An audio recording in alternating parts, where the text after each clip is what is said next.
Nilinaw ng Department of Health na hindi kailangan ng guarantee letter mula sa politiko para makakuha ng tulong sa ilalim ng Medical Assistance to Indigent and Financially Incapacitated Patients o MAIFIP program.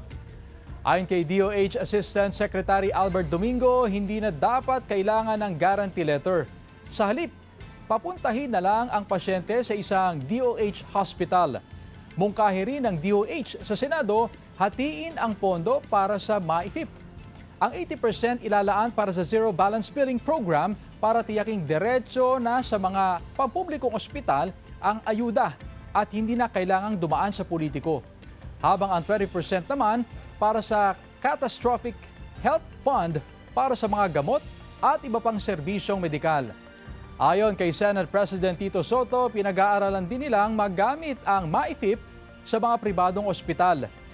Sakaling lumusot sa Kongreso ang pondo sa MAIFIP, plano raw ng health advocate na si Dr. Tony Lechon na idulog ito sa Korte Suprema.